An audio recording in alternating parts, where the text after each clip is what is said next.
Shama yooyyaa daawwattoota keenya jaalatamoo fi kabajamoo bakka jirtanii cufattuu oolmaa yaa bultiin badhaadha isiniin jenna. Sagantaa sa'aatii kana isin biraan gahuu fi deemna odeeffannoo waraana naannoo Tigraahii irrattu baname irrattu waan hagammaa jira isiniin baasuu deemna. Marsaa magaalaa gudditti naannoo Tigraahii Meqelee irrattu geggeeffamaa jiruuni. Waraani Abiy Ahmed hagammaa injifannoon inni argadhe jedhu maani wanni Tigraahii irraa dubbatamaa jiru ammoo maal fakkaata ka jedhuu fi hawaasi addunyaati fi miidiyaan addunyaa maal jedhaa jira waan jedhurra odeeffannoo gurrusen buusa. Sunitti aansee ammoo warra biltsiginnaa fi deeggartoota biltsiginnaati fi gaafii qaba. Waraanii biltsiginnaa yookaan ammoo waraanii piipin ummata Tigraahii irrattu bane irra wanni Oromoon buufachuu deema. Yookaan haga Abiy Ahmed aangootti dhufe Oromoon maal argatee waan jedhu irra haasa'uu deemna. Waraanii kun gaafilee Oromoo ka bu'uuratii fi deebii kennuu dandayamoo hin dandayu ka jedhu irra haasa'uu deemna. Kan irratti warra Abiy Ahmed waraana kanaanii warra Hiwahaati yookaan ammoo Tigraahittu eegi injifannoo argateen duuba gara nafxanyaa deemaa jettanii yaaddanii fi deebii qabna. Abiy Ahmed nafxanyaa irratti duuluu deemaa moo inni nu mataan isaa nafxanyaadha yookaan inni nu mataan isaa nafxanyaa jalatti kufuu deemaa ka jedhu irra haasa'uu deemna. Dhuma irratti ammoo haala dippiloomaasii ammaan tana deemaa jiruuni. Oromoon maal harka qabaa? Oromoon maal godhaa jira? Jawaar Mohammad isiniif maali? Jawaar Mohammadiitiif hidhamtoota siyaasaa akkamittuu laaltanii maal godhuu fi qabna ka jedhu. Warri naannoo Amaaraa kan nafxanyaa yeroo ammaan tana sodaanii Itoophiyaan diigamuu ka fide Hiwahaati mo'annee heeraa isaanii barbadeessuu yookaan ammoo balleessuu deemna. Federeeshinii sabaa fi sablammii ka hundaa'ee ka ammaan tana jiru ka warrattu fide warra kana balleessuun heera kanaa fi federeeshinii ammaan tana jirtu diiguu fi nu gargaara. Garuu federeeshinii sabaa fi sablammiitii fi heera ammaan tana jiru dhaalee namni jiru Jawaar Siraaj Mohammadi nama jedhamu kana namni kun bakka hidhaa ka inni jiru keessattu tarkaanfiin irratti fudhatamuu qaba yookaan Jawaarii balleessuu qabna waan jedhamutti dubbatamaa jira. Jawaar Mohammad maqaa isaa balleessuu fi duulii miidiyaa hamaan irrattu banamaa jira. Biyya alaa keessalleetti karaa dippiloomaasiitiin nama amantiin biyya walitti buusu, gosaan walitti buusu, nama biyya Itoophiyaa diiguu, nama shororkeessa, nama Islaamaa jedhame duulii guddaan karaa dirree dippiloomaasiitiin Jawaar Mohammad irrattu banamaa jira. Haga ammaan tana Jawaar ka hidhamee jiruufiyyuu warra Ortodoksii Kiristaanaa ka dhumate 86 ummata nagayaatiif Jawaar adabamuu qabaa jechuudhaan biltsiginnaan naannoo Amaaraatii fi akkasumas biltsiginnaan Oromiyaalleen ejjannoo san qabani biyya keessatti walitti bu'iinsa gosaa uume walitti bu'iinsa amantii uume saniif adabamuu qabaa jechuudhaan Jawaar himata labsiilee adda addaa 4 jalattuu himatame yeroo ammaan tana Abiy Ahmed falma siyaasaa ka isa qunnamuu danda'u ka karaa Jawaar Mohammadiitii fi karaa biraa akkasittuu balleessuu deemaa jira. Kan irratti waliin wal dubbachuu deemnu telefoonaa isinii banuu deemna. Jawaar Mohammad jechuun isiniif maalidha? Garii fi Jawaar shororkeessadha. Garii fi Jawaar finxaalessadha. Garii fi Jawaar nama jechuun amantii tokkoo fi yookaan gosa tokkoo fi dhaabbatu nama diina Itoophiyaa diiguu Jawaar jechuun diiyaabiloosii maalii warra jedhee dhiyeessutu jira. Gariif Jawaarii hayyuudha, Jawaar ija, Jawaar bilisbaasaa, Jawaar qabsaawaa, Jawaar gootaa, Jawaar mallattoo tokkummaati, Jawaar mallattoo diddaa qabsoo warra jedhutu jira. Isinii fi Jawaar Mohammad maali akkamittuu hidhamtoota siyaasatii fi sagalee ta'uu dandeenya ka jedhu irratti telefoona bannee yaada wal harka fuudhuu deemna.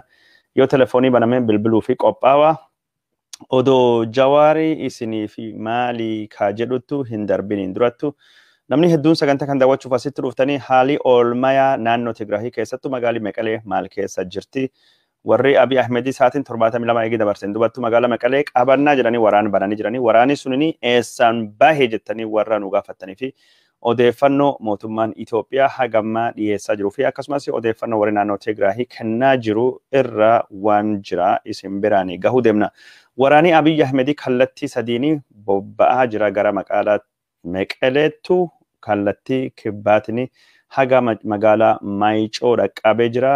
Kallattii kaabaatiin ammoo magaalaa Wuqrootiin bahee jira jechuudha. Kallattii kaabaa jechuun karaa Aduwaa irraa gad dhufa jechuudha. Wuqroon baanee jirra.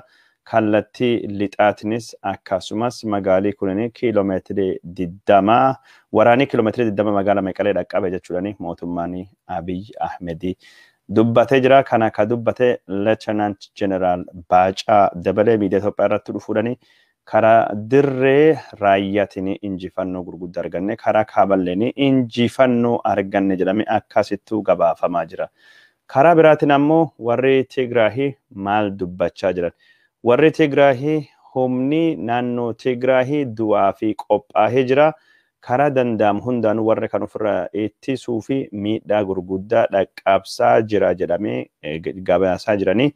Karaa biraatiin ammoo mootummaan Itoophiyaa warra juntaa kana faffacaasnee bibittinneessine meeshaalee waraanaa gurguddaa isaan qabanii kan akka taankitii fi laawuncheroota irra gubaa booji'aa jirra. Meeshaa qawwee hedduu harkaan qabannee jirra. Harki duwwaan qawwee hiikkachaa jirra. Faannoni naannoo Amaaraa keessatti harki duwwaa waraan deemtee qawween galuu barattee jirti jedhee maas miidiyaan naannoo Amaaraa gabaasee jira. Yeroo ammaan tana ijoolleen Amaaraa ka Goondarii tokkolleen biyyattu nafne harki duwwaa deemtee warra wayyaanee qabata turra qawwee guurrattee deebi'uu fi wabbaatee jirti. Qawwee guddoo arganani miidiyaan naannoo Habashaa akkasitti odeessaa jira. Akka hundaafu karaa naannoo Tigraahii irraa wanni dhufu mootummaan Itoophiyaatii fi warri Habashaa akkanattu gabaasaa jiranii. Warri Tigraay ammoo ofirraa ittisaa jirra. Miidhaa guddaa raayyaa ittisaa biyyaa Itoophiyaatii fi milishoota Amaaraa irrattu dhaqqabsinee jirra jedhanii himachaa jiran. Naannoo raayyaan ittisaa biyyaa Itoophiyaa to'ate keessatti uummanni Tigraay irrattu miidhaan gurguddaan dhaqqabaa jira. Dubartiin gudeedamaa jirti. Ijjeefamaa jirti jechuudhaan mootummaan naannoo Tigraay dubbatee jira. Karaa biraatiin ammoo bakka dhiyoo kanatti reeffi nama 600 uummata nagayaa fixame jedhama. Magaalaa Maayikaadiraa keessatti har'allee uummata nagayaa reeffi nama 17 boolla tokko keessattuu argame jechuudhaan miidiyaan naannoo Amaaraa gabaasa jira. Karaa biraatiin ammoo warri Samrii jedhamu dargaggeessi naannoo kana ka Hiwwahaati wajjin ta'uudhaan badii kana dhaqqabse jedhee mootummaan naannoo Amaaraatii fi mootummaan Abiy Ahmediitii fi akkasumas koomishiniin mirgoota ilmaan namaa Itoophiyaa himate baqattoota Itoophiyaa ka Suudanii keessa jiran yookaan warra Suudaniitti baqatan lammiilee Amaaraa irratti ajjeecha gosa Maayikaadiraa dhaqqabsaa jira jechuudhaan miidiyaan Amaaraa yookaan Amaaraa Maas Miidiyaa Ejensiin ammaan dubbatee jira. Nagaa dubbitan warra Amaaraa ka baqatee Suudaan jiru irratti warri naannoo Tigraay miidhaa dhaqqabsaa jira. Amaaraa baqatee hin dhageenye Tigreedha warri baqachaa jiru. Warri Tigraay dargaggeessi Samriin biyya Itoophiyaa keessatti nan fixe Suudanii keessatti Amaaraa ajjeesaa jira jedhamee dubbatamaa jira. Oduu maddii guddaan ammoo ka odeessaa jiru warri Tigraay warri waraanii Eertiraatii fi milishaan Amaaraatii fi faannoon uummata Tigraay dubartii gudeedaa jira, namijjeessaa jira, miidhaa guddaa dhaqqabsaa jira jedhanii kan baqattoota gara Suudaniitti baqatan illee irraa miidiyaaleen adda addaa akkasittuu gabaasaa jiranii. Karaa biraatiin ammoo baqattoota gara Suudanii baqatan akka hin baqanne milishoonni Amaaraatii fi mootummaan Abiyyi godhaa jira. Baqattoonni Itoophiyaa ka Suudaan jiran ammaan tana 43 taa'anii jechuudhaan akkasittuu gabaafamaa jira. Karaa biraatiin ammoo odeeffannoon kunin hin mirkanoofne yeroo ammaan tana naannoo Tigraay magaalaa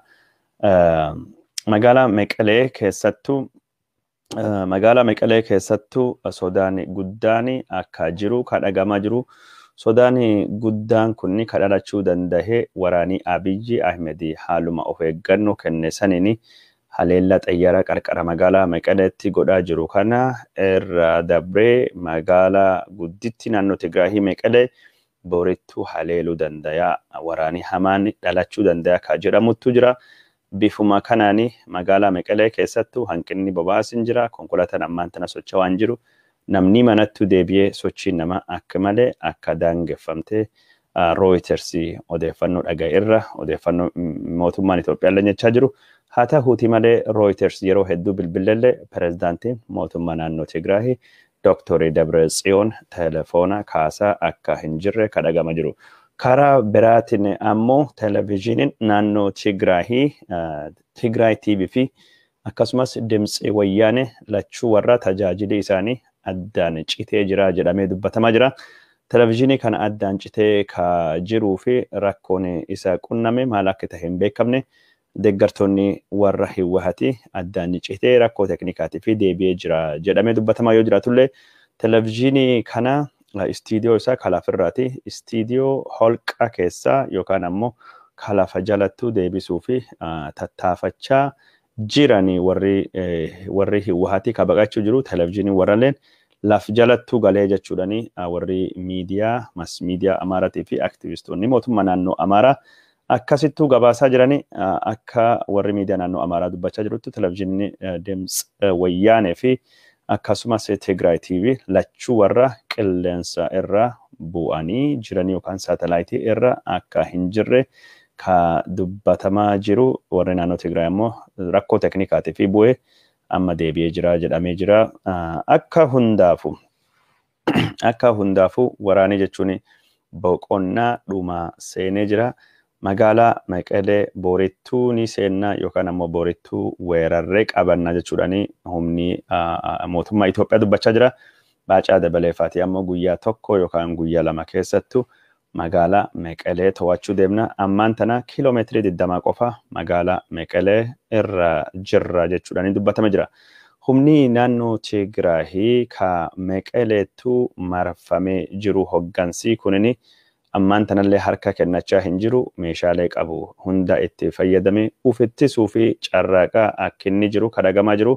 Hardhaa magaalota Eertiraa lama magaalaa guddittii Eertiraa Asmaraa fi akkasumas magaalaa Deqqee Maharii jedhamtu ka Eertiraa ka birattu haleellaa rookeettii hedduu akka darbate ka dubbatamaa jiru.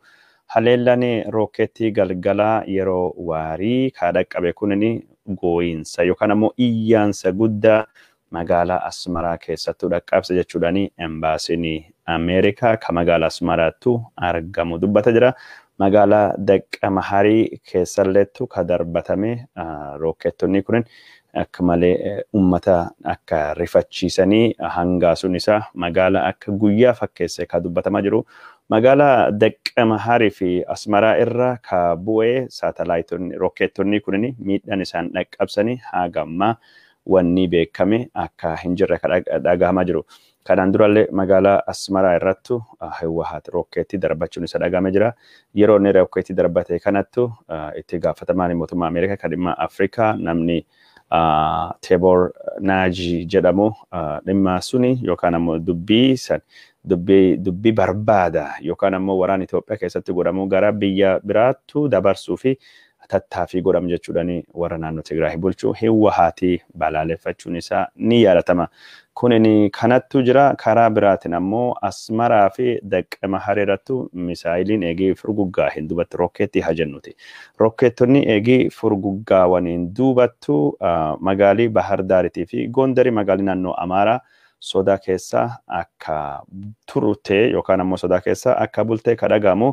Karaa biraatiin ammoo milishoonni naannoo Amaaraa rookeettii irra uf eeguu fi qophii irra akka turan. Akkamiin rookeettii akka isaan irra uf eeganii Itoophiyaan warri rookeettii qaba yookaan ammoo intercept godha meeshaa gosuun hin qabdu.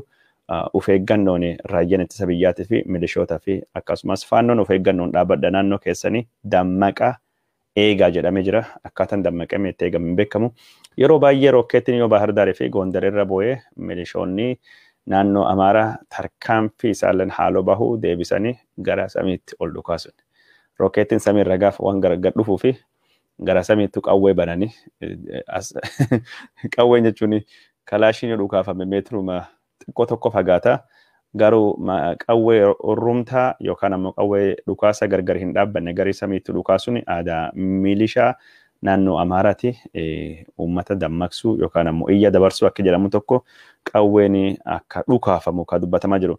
Karaa biraatiin ammoo faannoon naannoo Amaaraa holqaa yookaan waashaa warri Tigraay rookeettii keessa dhukaasu tokko naannoo Walqaayitii fi Tsegadee keessallee to'atee jedhamee dubbatamee jira. Waashaan jedhamu kun kanaan duratti hin beekamu. Waashaa akka malee guddaa ta'e. Dahoo warri qotatta'utti hin beeku. Dahoo uummatatti hin beekamu. Miidiyaan naannoo Amaaraa kanaan duratti bakka warri hiwwahaati gocha badii warra misaayilii gara rookeetti haa jedhuti. Rookeetti gara Bahar Daariitii fi Gondarittiin dhukaasanii dhaqqabnee jirra yookaan qabannee jirra jedhamee gabaafamee ture. Adda addummaan rookeettiitii fi misaayilii maali yoo jettee na gaafattanii?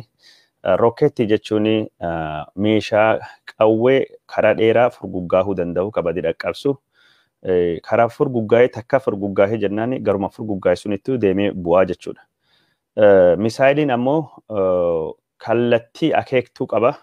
Yoo kallattii jijjiiruu barbaadde kallattii jijjiirta akka GPS kana ittiin deema. Rookeettii akeeka qabu yookaan kallattii qabuun misaayilii jenna. Rookeettii callisee furguggaa'u takka furguggaa'ee jennaan ka to'annoo irraa hin qabne. Saniin maal jennaani? Saniini rookeettii to'annoo irraa hin qabneeni. Rookeettii jennaan misaayilii to'annoo irraa qabdu ka karaa agarsiisuu dandeettu yookaan ammoo ka saffisa isa dabaluu fi xiqqeessuu dandeettu. Propulsion force qaba suniin misaayilii jenna. Adda addummaa warra kana ka Itoophiyaan qabdu rookeettidha. Kallattii isa misaayilii yoo lafti gaar taate gaar irraa ol ka'ee gad bu'aa ol ka'ee gad bu'aa yoo kallattii kibba deemuu fedhe kaabaa godhuu dandeetta ofirra deebisu akka adda godhuu dandeetta jechuun to'achuu fi wanni jedha. Rookeettii fi misaayilii garuu afaan nu baratee lachuu akkuma tokkotti fayyadamnu malee wanni kun rookeettii ta'uu isaati. Karaa suniin kanattu jira jechuudha. Daawwattoota keenya jaallatamoo fi kabajamoo haga ammaa waan mootummaa naannoo Amaaraatii fi mootummaan Eritiriyaa fi akkasumas mootummaan Abiy Ahmedii dubbachaa jiranii eegii hagan jenneen dubattu karaa dippiloomaasiitiin maaltu ta'aa jira ka jedhu irra odeeffannoo tokko lama isin biraan gahuu barbaanna. Odeeffannoon jalqaba ka isiniin biraan baasuu feenu mootummaan Abiy Ahmedii dippiloomatii isaa olaanaa ministeera haajaa alaa Itoophiyaa nama tahee Dammaqee Mokkonen ministeera haajaa alaa Itoophiyaatii fi akkasumas ittaanaa muummicha ministeera Itoophiyaa Dammaqee Mokkonen biyyoota gamtaa Awurooppaa adda addaa deemee jira. Dippiloomaasiin isaa fashalaa jiraachuun isa dhagame jira. Ministeerri haajaa alaa Ingiliizaa Wiiliyaam Raab waraana naannoo Tigraay wajjin jalqabdee hatattamaan dhaabii jedhee itti dubbatee ture. Ministeerri haajaa alaa biyya Faransaay illee ejjannoo gamtaa Awurooppaa waraanni dhaabbatee gargaarsi namoomaa akka inni dhiyaachuu qabu dubbatee jira karaa miidiyaa hawaasummaatiin. Akkasumas ministeerri haajaa alaa biyya Jeermen Haayiko Maas innis har'a yeroo ministeera haajaa alaa Itoophiyaatiin wal argu waraanni naannoo Tigraay irratti banama akka malee yaaddessa ta'ee fi gaaga'amiinsa mirgaa ilmaan namaa irratti dhaqqabaa jiru balaaleffachuudhaan yookaan gaddi Jeermen qabdu ibsachuudhaan waraanni kun inni qaama tokkollee fi fedhii fi bu'aa waan hin buusne fi dhaabbachuu qaba. Gargaarsi namooma haala dure tokko malee odoo hin daangeffamne uummataan dhaqqabuu akka inni qabu ejjannoo gamtaa Awurooppaatii fi mootummaa Jeermen itti himee jira. Haa ta'uuti malee mootummaan Itoophiyaa karaa dippiloomaasiitiin injifannoo gurguddaa argate jechuudhaan miidiyaan Itoophiyaa himala Dammaqee Mokkonen biyya gamtaa Awurooppaatti godhe kana akkasitti odeessaa jiranii gamtaan Awurooppaa paarlaamaan isaatii fi akkasumas koomishiniin gamtaa Awurooppaa walgahiilee gurguddoo torban kana godheeni waraana geggeeffamaa jiru kan balaaleffachuu miidiyaan Itoophiyaa tokkollee hin gabaasne. Uummata Itoophiyaa akkasumatti yeroo hundaa odeeffannoo sobaa dhiyeessanii fi karaa dippiloomaasii wanni jira tokkoffaan suni kaani waraanii Itoophiyaa magaalaa Tigraay magaalaa uummata miiliyoonii 5 ol miiliyoonii walakkaatti ol qabdu irrattuu bobba'ee humna barbaachisu humna qabu hundaatti fayyadamaa tarkaanfii araarama hin qabne yookaan naasuu hin qabne Abiyyi fudhadha ka jedhu dhaabbilee mirgoota ilmaan namaatiif falmanii fi akkasumas mootummoota gamtooman akka malee akka yaaddessaa jiru irra deebi'amee pireesii Awurooppaa kana dubbachaa jira. Miseensi paarlaamaa Ingiliz tokkini yoo Abiy Ahmed kan Noobelii nagayaa badhaafame uummata isaa irratti tarkaanfii naasuu hin qabne yookaan marartii hin qabne fudhadhaa jedhu yeroo dugugganii sanyii nama naannoo Tigraay keessattuu dhalatu mootummaan Ingiliza harka maratee taa'aa humna achittuu ergee nagaa buusuu yookaan ammoo uummata badiira dandamachuu hin qabu jedhee gaafii ta'e paarlaamaa Ingiliza keessattuu guyyaa dheengaddaa gaafatee jira. Kalee gamtaa Awurooppaa keessatti bakka buutuun gamtaa Awurooppaa tokko Abiy Ahmed nam nagaa fakkaata malee nam waraanati. Abiy Ahmed demokraatii fakkaata malee abbaa irreeti. Gabaabumattuu namichi kunini hoolaa yeeyyi gogaa hoolaa keessa jiru yookaan ammoo gogaa hoolaa uffate jechuudhani Abiy Ahmed akkasittuu saaxilte Noobeliin isaa kana gaalleen irra fudhatamuu qaba jechuudhani miseensi paarlaamaa Awurooppaa tokkini yaada kennee jira. Walumaa galatti waraanni kun akka hatattamaan dhabatuu fi gargaarsi namooma akka haala dure tokko malee uummataan akka inni bahuu fi warri qaama waraan keessa jiruu fi kabiraalleen karaa nagayaatiin gaaddisa heera Itoophiyaa jalattu akka fala barbaadamu yaada dhiyeessanii turani. Odeeffannoo karaa biraatiin ammoo maanguddoon araaraa ka gamtaa Afrikaa hardhaa Finfinnee seenanii jirani. Finfinnee wayitaa seenan kanattu Abiy Ahmed wajjin mari'atanii jirani. Abiy Ahmed araara gos kamiitiyyuu mootummaa naannoo Tigraay wajjin akka hin barbaanne garee maanguddoota kanattu hime jira. Karaa biraatiin ammoo maanguddoonni araaraa gamtaa Afrikaa kunniin gara Tigraay deemuudhaan warra naannoo Tigraay wajjin bulchanillee akka dubbisuu hin dandeenye mootummaan Abiy Ahmed murteessee jira jechuudhaan maddeen oduu addunyaa wal harkaa fuudhaa gabaasaa jiran.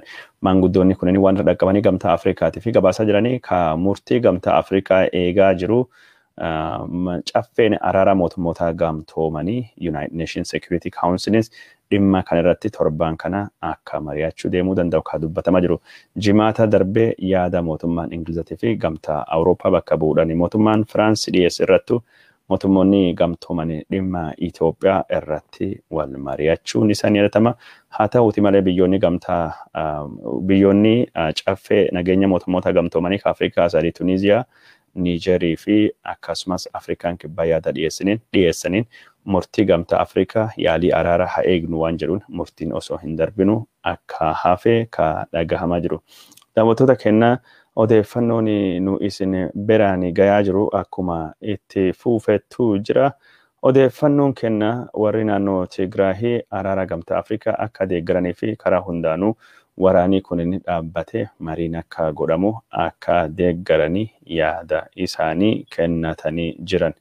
Karaa biraatiin ammoo Eritiriyaa irratti rokkeettiin darbatame qaama biyya sadaffaa odoo hin taane qaama biyya waraan keessa jirtu irratti tarkaanfii fudhatame jechuudhaan gaazexeessanii biyya Somaalee xiinxalaan gaafa Afrikaa Rashiid Abdii dubbata jira. Yeroo ammaan tana waraanii Eertiraa baay'eetu tarkaanfii haleellaa mootummaa naannoo Tigraay irratti keessattuu godhamaa jiru irratti bobba'e jechuudhaan mootummaa naannoo Tigraay Eertiraa irratti dhukaasaa rokkeetti haa ta'uti waan fedhe banuun of ittisuu fi mirga qaba jechuudhaan dubbata jira. Karaa biraatiin gaazexeessanii Soomaalii takkini akka inni barreessatti waraanii Soomaaliyaa ka Asmaraa jiru yookaan ka Eertiraa leenjisaa jirtu karaa Addigraatiin milishoota naannoo Tigraayitiin waliin wal waraansa jalqabee jira yookaan waraana Itoophiyaa naannoo Tigraay irratti bantu keessatti Soomaaliin hirmaachaa jirti jechuudhaan odeeffannoo jira akkasittu barreessa jira. Odeeffannoo karaa biraatiin ammoo pirezidaantiin Misri Abdul Fattah al-Sisi gara Suudaanii kibbaa magaalaa Jubbaa akka dhufu dhagame jira. Kun ammoo akka malee Itoophiyaa yaaddesse jira. Yeroo Itoophiyaan naannoo Tigraay wajjin waraana jalqabdee jirtu kanatti mootummaa Suudaanii kibbaa wajjin kanaan dura mootummaan Misri leenjii shaakalaa waraanaa waliin jalqabuu fi akkasumas teessoo waraanaa Suudaanii kibbaa keessatti banachuu fi yaadii akka inni ka'e raadiyoon Suudaanii kibbaa tokko gabaasuun ni yaadatama.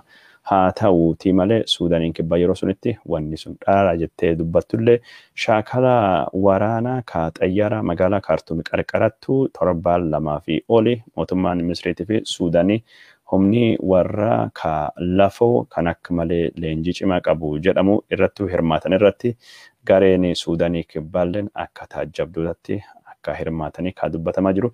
Yeroo ammaan tana Suudaanii kibbaa Suudaanii fi Misriin dhimma hidha guddicha laga Abbayyaa irratti ejjannoo tokko qabaachuun Itoophiyaa yaaddessee jira. Marii dhimma hidha guddicha laga Abbayyaa keessa Suudaan dhiyoo kana bahuun isii ni yaadatama. Karaa biraatiin ammoo lafa qonnaa ka daangaa Suudaaniitii fi Itoophiyaa irratti jira ka wal falmisiisaa jiran Alfaashiqa lafa jedhamtu Suudaanii akka dhiyoo kana to'atte maddeen oduu Suudaan ka gabaasan. Haa ta'uuti malee maddeen oduu naannoo Amaaratii fi Itoophiyaa dhimma kan irratti waan jedhan hin qabani.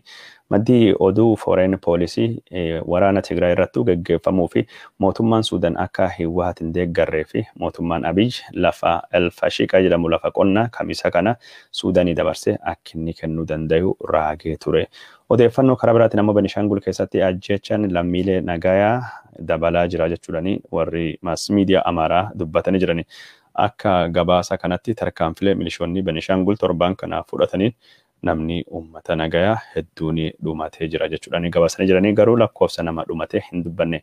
Karaa biraatiin ammoo aktivistoonni naannoo Benishaangul walitti bu'iinsa milishoota naannoo Amaaraa ka Benishangul weeraranii fi bilisa baasaa Benishangul jidduutti falmii godhameen milishoota Amaaraa irratti miidhaa guddaa dhaqqabsine hedduu isaanii boojine naannoo keenyarra ariinee jirra jechuudhaan ibsa dhiyeessanii jiranii uummata nagayaa ejjeeffame dubbiin jettu propagandadha ka uummata nagayaa ejjeessaa jiru milishoota naannoo Amaaraa jechuudhaan himatanii jiranii torbaan kana keessatti mootummaan naannoo Amaaraa Tigraa hin dubattu Matakkale Benishangul irratti xiyyeeffannaa jire eegii dubbateen dubatti warri Biltsiginnaa Benishangul waajjira muummicha ministeeraatti iyyannoo galfachuudhaan naannoon Amaaraa dhimma Benishangul keessa akka hin seenne nurra adaba jechuudhaan yaada kana waajjira muummicha ministeera biraatti dhiyeeffachuun isa hin dhagama kana qofa miti yeroo hedduu himata wal fakkaata naannoo Benishangul ka nagaa dhowwaa jiru Biltsiginnaa Amaaraati jedhamee himatamaa ture haa ta'uuti malee Abiy Ahmedi gaafii warra kana deebisuu fi wanni inni godhee fi hin jiru yeroo ammaan tana siyaasa Itoophiyaa ka akka fedhe naannessaa jiru Abiy Ahmed don taane warra Amaaraati Abiy Ahmed inni nuyyuu warraa fi ka itti warra jalattu bula yookaan itti gaafatamaa waliigala ka dhimma Itoophiyaa Amaaraa waan taateef Abiy Ahmed wama godhuu hin danda'u jedhamee dubbatamaa jira Benishangul keessattuu waan akkasitti jira. Godina Konsooti fi godina uummattoota sagan jidduutti walitti bu'iinsi uummata 100 caalaa buqqisee ammallee hammaatee itti fufachuudhaani maddeen kenna ka godinoota kan lamaanii odeeffannoon biraan gahanii jiranii godinaalee namni 100 oli ijjeefamee namni 100 oli itti buqqa'e kana mootummaan hagamma xiyyeeffannaa hin kennee fi walitti bu'iinsa dhalate kanaa fi itti gaafatamaan Abaawoo Shanee jechuu malee naannoon kun naannoo kibbaati garuu itti gaafatamaan Abaawoo Shaneedha. Wanni waan nama ajaa'ibu Itoophiyaan haala ammaan tana deemaa jirtuuni biyyitii hunduu dhiigaan baduu deemti. Badii waraana Tigraahii magaalaa Tigraahii Maqalee gubbaatti duumansaawaa jiru kaduwaa kana hambisuu fi hawaasi addunyaa harka wal qabatee sagalee tokkoon waraana kan balaaleffachuu qaba jechuudhaani. Eritrean Habi Marsaan jedhamu barreessee jira. Karaa biraatiin ammoo Marsaanii Feesbuukii fuulli Feesbuukii Eritrean President humni shororkeessa mootummaa naannoo Tigraahii akka humna shororkeessa jedhee mootummaan Itoophiyaa maqaa seeraan dabarsu dhiibbanii godhamuu qaba jechuudhaani mootummaa Itoophiyaa yaamicha dhiyeessee jira. Daawwattoota keenya jaalatamoo fi kabajamoo odeeffannoo dhumaatiin ammoo gaazexeessanii yookaan ammoo gulaalaan Addis Istaandardi dhalataa Tigraahii ka ta'e Medaanee Qubaay namni jedhamu waraaniin Tigraay irratti eegii banameen dubattu heera biyyaa diiguudhaan yookaan ammoo yakka kakaasuudhaan jedhamee qabamee ture amma bakki qabame kanattu namni kun mirga wabii manii murtii eegee fi poolisiin gadhiisate manhidhaa bakka qabamee jiru kanattu dhukkuba koronaa vaayirasiitiin faalamee jira. Odeeffannoo kan irra deebinee simbiraanii gahuu fi warri naannoo Tigraahii araaraa fi deemuu fi carraaqee jaarsoliin araaraa gamtaa Afrikaa gara Tigraahii akka hin deemne dhowwamanii jiranii. Yeroo ammaan tana Soomaaliyaanis waraana Tigraay irratti baname keessattuu waraanni ishii hirmaatee jira jedhamee jira. Muummichi ministeerii haja alaa Itoophiyaa yookaan ammoo muummichi ministeera Itoophiyaa itti aanaa akka ta'e Dammaqee Mokkonen mootummaa Ingilizaa kadhatee jira. Mootummaan Ingilizii waraana naannoo Tigraay irratti geggeeffamu kunini gargaarsa namoomaa Tigraahii fi kennamaa jiru. Mootummaan Itoophiyaa irraa qabaa jira. Kanaafuu gargaarsa Itoophiyaa kenninu hin dhaabna jedhee eegii dubbateen dubatti gargaarsi namoomaa naannoo Tigraahii irraa hin qabamu. Gargaarsi Tigraahii fi kennamu ka Ingilizaa uummata Tigraayitiin akka bahu anattu itti gaafatama fudhadhee mirkaneessa. Kanaafuu Ingilizii gargaarsa nurraa hin dhaabini jechuudhaani akka inni kadhatee ka dubbatamaa jiru. Mootummaan Abiy Ahmed gargaarsa uummata beelawaa miiliyoonii tokkooti oli kan naannoo Tigraayitii jiraatuu fi kennamu Softnet sagantaa jedhamu sagantaa gargaarsa uummata hiyyeessaa yookaan rakkataa ka mootummoonni gamtoomanii fi biyyoonni gamtaa Awurooppaatii fi biyyoonni dureeyyiin hedduun arjoomanii uummata Tigraahii irraa kutuun isaa Ingiliza dallansee jira. Kunin dhimmi kunin marii irrattuu kaakaa'e torbaanuma kana ministeerii haja alaa Itoophiyaa Dammaqee Mokkonen gara Londonii wayita deeman akka ta'e ka dubbatamaa jiru. Daawwattoota keenya jaalatamoo fi kabajamoo waan nu daawwachaa jirtanii fi hedduu isin galateeffannaa odeeffannoo waraanaa kan naannoo Tigraahii asumirrattu dhaabna. Waraanni naannoo Tigraahii kunin boqonnaa dhumaa seenee jira jechuudha. Nabiyyi dubbatee jira. Boqonnaan sadaffaan dhumaa kunin magaalaa Tigraahii gudditti Meqalee to'achuudhaan yakkamtoota seeraa fi dhiyeessuu jechuudhaan dubbatee jira. Yeroo ammaan tana magaalii Meqalee kallattii hundaanuu marfamtee jirti jedhamee dubbatame jira. Dubbuma keenya kan irratti naannoon Afaarii warra Tigraahii waliin gargaartee yakkamtoota dhokachiisaa yookaan miliqsaa jirti ka jedhee maddii oduu Itoophiyaatii fi aktivistoonni Habashaa torbaan kana barreessaa turan irratti maddii oduu Itoophiyaa dhiifama haa gaafatamu oduun sun haa kaa'uutii jedhee mootummaan naannoo Afaarii eegii balaaleffateen dubatti oduulee sun hundaayyuu kaasee dhiifama akka gaafate kadhagame garuu miidiyaan Itoophiyaa kun maqaa balleessii Oromoo irratti halkanii guyyaa bobba'anii takka namii dhiifama gaafadha jedhe dhiifama gaafate hin jiru kunillee asumaan haa hubatamuuti. Waraanni naannoo Tigraay irratti geggeeffamu kunin waraana riphee lolaa ta'uu deema. Tigraahii warri bulchuu ka Hiwaati magaalaa Meqalee dhabuu deemanii yookaan gadhiisuu deemanii mo'atamuu deemanii waraan jechuun fuulduratti dhaabbatanii wal lolaniin ammaan tana hanqinni boba'aa guddaatu jira, hanqinni nyaataa guddaatu jira. Karaa hundaan iyyuu jechuun wanni isaan qabanii irra baay'ee dhumachaa jirti. Karaa dippiloomaasiitiin injifannoolee gurguddoo argatanii jiranii ammoo lafirratti fact on the ground itti faranjiin amma oduu araaraallee mootummaan Abiyyi fudhate mootummaan Abiyyi Silaadoo fudhate oduu dippiloomaasii dhugumaan beekee taate ammatti warri Tigraay wanni isaan gaafatan guddoo hin jirtu. Saftii warraa gaafatanii waanum tokko gaafatanii harka kennachuu ni danda'an. Garuu Abiy Ahmed warri kana barbadeessuu barbaadaa maal jennaan kun karoora nafxanyaati. Wayyaaneen yookaan Tigraay baduu qabdii ka jedhu nafxanyaatu karoora kan qaba. Nafxanyaan ammoo karoorii warra Abiy Ahmed warra kana gaafa mo'ate Abiy Ahmedittu garagaluuf qophaawaa jiran. Waan isaan itti qophaawaa jiran odeeffannoo isin biraanii gahuu deemna. Jawaar Mohammadi isinii maali ka jedhu irratti akka nu bilbiltanii yaada kennitan lakkoofsa telefoon kennaa isinii banuu deema. Daqiiqaa sadinaa kennaa daqiiqaa sadiin dubattu Jawaar Mohammad jechuun isinii fi maali Jawaar Mohammad akka inni manidhaati bahu Oromoon maal godhuu qabdii ka jedhu yaada suni isinirraa fudhachuu barbaanna.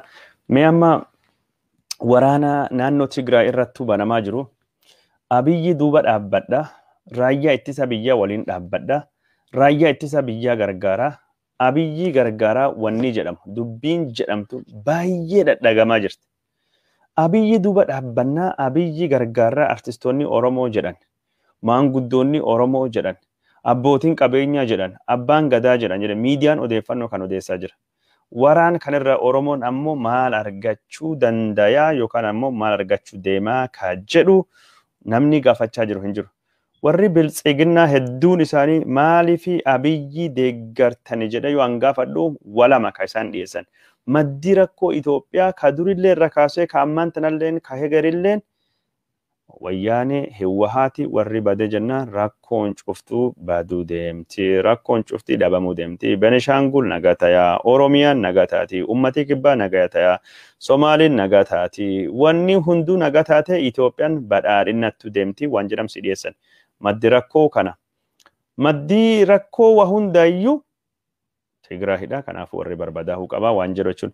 Maddi rakkoo ka impaayirii, maddi rakkoo ka sirna biyya sunii, maddi rakkoo ka seenaa sunii, maddi rakkoo ka dinagdee, maddi rakkoo ka aadaa, maddi rakkoo ka olaantummaa sirna nafxanyaa Abiy Ahmed godhaa jiru hidhamtoota siyaasaa Oromoo kan inni hidhee waan inni godhuuf ajjeecha komaandi poostii kan tokkollee hajarra hin qaban. Karaa kanaanii kan haasawan.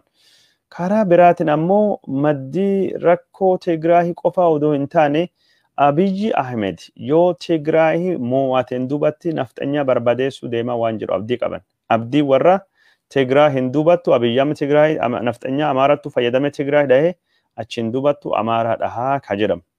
Amaarii gowwaa miti hin dhaamu Amaarii Abiyyiitu fayyadamaa jira malee Abiyyi Amaarattu fayyadamaa hin jiru. Abiyyi hardhe ka ijjeesee maqaa isaa ka dippiloomaasii ka noobeelii argate cileetti dibees balleessis Amaaradha. Ka Jawaari wal dhabsiisee Abiyyi jechuun ibiddirra teessisaa jiru Amaaradha. Ka Benishaangulii keessatti jechuun nagaa biyyi dhowwee nafxanyaadha. Abiy Ahmedi nafxanyaani karoora waraana kana irra waa hedduu buufachuu fi qophooftee jirti. Nafxanyaan waraan kan irra waa hedduu buufachuu fi qophooftee jirti. Garuu Oromoon maal argate? jennee haa gaafannuti. Nafxanyaan har'a oduu naannoo Amaaraa daawwachaa ture. Waraana milishoota Mangistuu Hayilamaariyaam Kadargii kabittinnaan hundaafuu yaamichi godhanii jiran waraana Amaaraa hundeessuuf. Milishaa biyyaalessaa Amaaraa hundeessuuf. Waraan Amaaraatiif yaamicha dhiyeessanii jiran. Warri dargii duriitiif waraan dhaabbachuuf.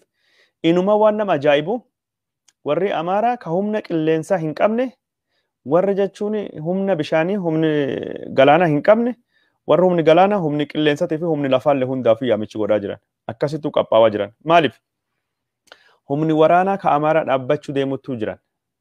Yoo dhaabbachuullee hin deemne Abiyyi sodaachisanii humni waraanaa ka Amaaraa dhaabbachaa jirraa jedhanii humni waraanaa dhaabbatan kanaanii Abiyyi wajjin mari'atanii Abiyyi muddanii waan guddoo biraa Amaaraa akka inni godhuuf sodaan akka seenuuf.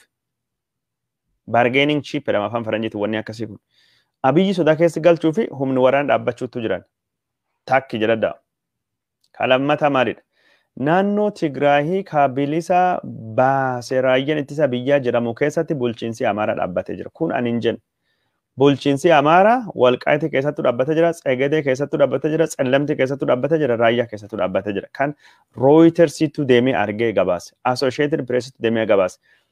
ታፔላ ወራ እንኳን ወደ ሰሜን ጎንደር በሰላም መጣችሁ ወደ በገሜድር በማሊ ማሊ ካቴግሪኛ አንበረፈም ሁንዳ ቡቅፈመ ታፔላን ቡልቺንሳ ከቡልቺንስ መጋላ ክፍለ ሀገሪ ጎንደር የዱሪቱ ደቢሰኒ መቃን ለፋ ጅጅረሜ መቃን ቡልቺንሳ ጅጅረሜ መቃኒ አፋኒ ሆጂለን አፋን አማራቱ ታይ ደቢጅር አፋን ትግሪኛ ለክ በርባሻተን ኢትፋይደምና ዋንጀረሙት ጅራ ማለ አፋኒ ሆጂ አፋን አማራቲ ቡልቺቶ ተጩፋ ቆጴፈታ ጀኔ ቡልቺንሲ የሮ ከአማራ ተዋተ ጅራ kana interview Reuters gubbaatu deemtanii ka warri inni ittiin dubbise Associated Press illee dubbise jira warra Amaaraa ummati Tigraahii buqqa'ee jira ummati Tigraahii illee ammattu barbaannee hin argine yoo isaan gad deebi'anii hin qubsiifna maal jedhanii jiran ummati Amaaraa immoo dhufee qubachaa jira lafa kallee fudhachuu fi qophaa'aa jiran Abiyyi rakkoo guddaa warra Amaaraa wajjin qabaachuu deemaa jechuun waraan kanaan dubatti.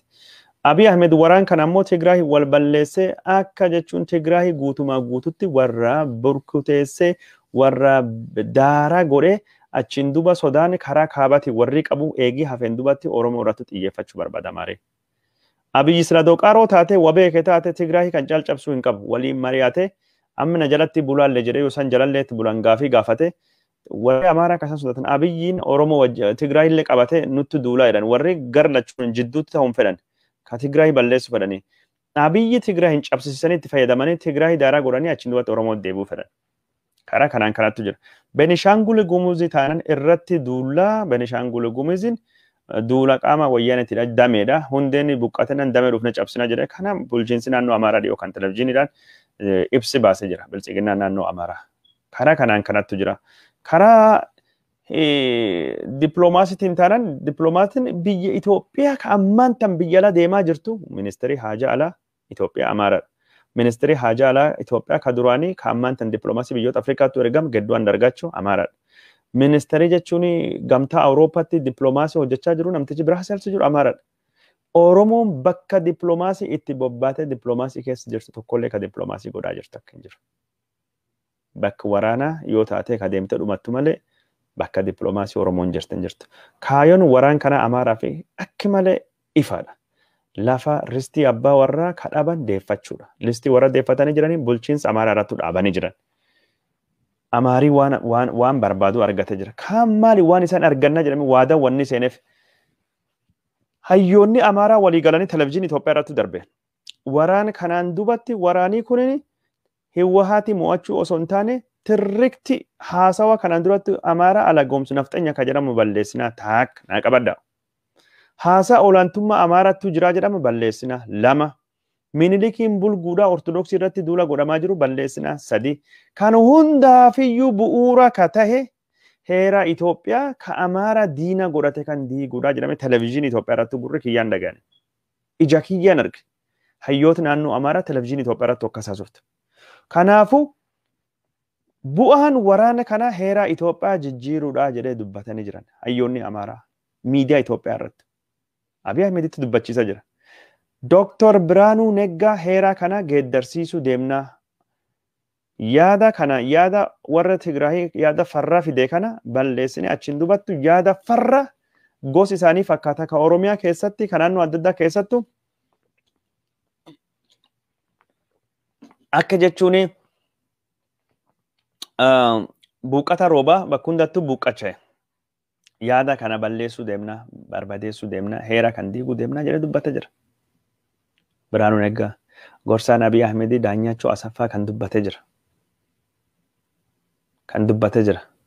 Wanni kun cuftuu maalidha? Warri heera jijjiirachuu fi kaayoo qabanii, federeeshinii ammaan tan jirtuun bulchiinsa jiruuf kaayoo qabanii, lafa amaaraa jechuun ka Gondar irra buqqaatee jedhama lamti tsagadee wanti maqama walqaa'itti deeffachuuf kaayoo qabanii inumaa deeffatanii bulchiinsitti dhaabatanii jiranii raayyaa deeffachaa jiranii raayyaa warra afaan Oromoo dubbata hidhaa jiran. Warri raayyaa raayyumaa jettu hidhaa jiran raayyaa keessatti. Raayyaa amaaraa warra jedhamu gurmeessanii jiranii bulchiinsaa yeroo dhaabanii jiran achitti. Itoophiyaa gosa ofii barbaadanii dhaabsisaa jiranii hidhamtoota siyaasaa Oromoo warra dandeettii qabanii ka Oromoo hundayyuu hiisanii jiranii hidhamanii jiran. Har'a hiree warra harka jechuun sillala amaaraa jirti, harka poolisii amaaraa jirti, harka raayyaa ittisa biyya ka amaarii to'atu keessattuu hireen hidhamtoota siyaasaa Oromoo jirti. Oromoon ammoo waraan kanarra maal buufata? Waraani Tigraay irratti geggeeffamu kun namni tokkini ka armallee galee biyyalleetti jechuun mootummaa Abiyyi tajaajilee mootummaan Abiyyi ari'ee tokko Facebook irratti waan tokko barreesse. Gaafii Oromoo protestii olaantummaa seeraa kabachiisuu ka jenne sanii har'a deebii argateedha. Olaantummaa seeraa ka seera cabsee wayyaanee qofaa miti. Ka seera cabsee OPDO guutuudha. Olaantummaa seeraa cabsuu jechuun Oromoon Tigraay irratti waraana banaa uummata Tigraay barbadeessa jechuu miti. Qabeenya Tigraay infraastiraakcharii balleessa jechuu miti. Uummata Tigraay diinomsa jechuun yakkamtoota Geetaachoo Asaffaatii fi warra biraa ka Oromoo fi sabaa fi sablammii miidhee ka OPDO illee keessa jiranii ka sab birallee karaa seeraatiin rakkoo warra hafuurattuuti jedhee malee. Kun waraanii waraana Oromooti miti. Waraanii kun inni gaafila Oromoo guddoon deebisaa. Mee gaafumaa jechuun namni kun inni barreesse irra haa dubbannuuti. Abbaa Alangaa Itoophiyaa ture Nageessaa Oddoo Duubeeti waan inni barreesse kana. Mee deebii haa kenninuufi waan inni barreesse kana afaan Ingilishtiin barreesse. Afaan Ingilishtiin kan inni barreessu kun inni deebii deebisaaf. Warra mirgoota ilmaan namaa cabsee seerattuu dhiyeessuu mirga ilmaan namaa kabajsiisuu, walabummaa pireesii, dimookiraasiin gaafilee mormii Oromoo turte. Gaafiin biraa maaster pilaaniin magaalaa Finfinnee haa qabu. Hidhamtoonni siyaasaa hunduu haa gadhiifamaniiti. Federeeshiniin dhugaatii fi bulchiinsi ofiin of bulchuu ka dhugaa hojiirra haa oolu. Afaanii Oromoo afaan mootummaa federaalii haa ta'uuti. Gaafini bu'aan addaa yookaan faayidaan addaa Oromiyaan Finfinnee irratti qabdu hojiirra haa oolu jedhu waan jedhu kana gaafini jedhee deebisa jira. Gaafin kun kamittuu deebi'e as keessaa? Gaafini kamittuu deebi'e? Gaafin mirgi ilmaan nama haa kabajamu jedhu har'a Oromiyaa bakka hundattuu mootummaan Abiy Ahmed nama ijjeessaa jira. Bakka hundattuu nama akka baalaa harcaasaa jira. Command Post Oromiyaa keessa jira. Freedom of expression walabummaan pireesa haa kabajamuuti yookaan namni mirgi ofiin of ibsu hin daangeffamin ka jedhu OMN cufamee jira, ONN cufamee jira, gaazexeessonni Oromoo ka OMN fi ONN hojjennu cuftuu hidhamaa jiran. Ayyee dimookiraasii filannoon darbee jira, dimookiraasii wanni jedhamu hin jiru. Maaster pilaaniin Finfinnee haa qamuuti jennee gaafii maaster pilaaniin Finfinnee deebitee jirti. Hoyyee faccee bulchiinsa Finfinnee jalatti galchanii lammii kuraa jedhamee ijaaramtee jirti. Qosheen Finfinnee jalatti galtee jirti. Godina addaa Oromiyaa keessa ka jirtu. Hidhamtoonni siyaasaa gadhiifamu. Hidhamtoonni siyaasaa 100,000 ol Jawaar Mohaammed Hamza Boorana Baqqalaa Garbaa Shamsaddiin Abdii Raggaasaa manidhaa keessa jiran. Federeeshiniin dhugaa haa deebi'uuti yookaan haa hojiirra oolu. Federeeshiniin diigamuu deemaa jiran gorsitoonni Abiy Ahmed nutti himaa jiran. Gorsitoonni Abiy Ahmed afaan Oromoo afaan hojii mootummaa federaalii haa ta'u ka jedhu kuni waggaddaman dubattu ta'a jedhee Abiy Ahmed OBN irratti dubbatee jira. Waggaddaman dubattu na gaafate Zinaabuu Asiraatti gaazexeessaas gaafateen. Sun qofaa miti. Dhiyoo kanatti ittaananii kantiibaa magaalaa Finfinnee namtichi Amaaraa Jaanxiraarii Abbaahii afaanii Oromoo afaan hojii mootummaa Finfinnee nama jedhe hidhuu deemna. Seera cabsuudhaa jedhee dubbatee jira. Mee Oromoon waraan kaminirraa maal buufate maal argata? Waraanii kun gaafii Oromoo takkicha gaafii Nageessaa Oddoo barreesse kan Abbaa Alangaa Oromiyaa itti aanaa ture. Ammaan tan biyya Ameerikaa deebi'ee jiru kun inni barreesse mee gaafiin takka ka deebi'ee jedhe warri biltsiginnaa yaadu. Gaafiin Oromoo takkin ka isaan deebii argatee jedhanii yaadan gaafii kameen? Gaafii takkitti mee gaafii kameen? Hayyee egaa agas jenneen dubattu mee warri biltsiginnaa nu bilbila nutti hima waan yaaddanii Jawaar Mohammadi hidhamtoota siyaasaa kana akkamiin sagalee taanaa fi Jawaar isinii maali ka jedhu marii sunitti dabarraa nama hedduutu bilbilaa ture maamirraa kaasee isin jala kaasaa. Haloo. Hello, assalamu alaikum Kadiro. Wa alaikum salam. Ila, waan fardii ta'e lamaan tokko sitti meetini waan Jawaaritti taa'uun kana narraa fudhattaate waan miidiyaan Oromoo ammaan tana godhuu qabu. Fardii guyyarraa waan ta'e tokkoffaa Oromoon burjaaja'uu hin qabu. Lolli Tigraay fi Bilxiginnaa jidduutti banamee jedhee kan oofuu hin qabu. Lolli Tigraay irratti baname kun indirectly lola Oromoo irratti baname.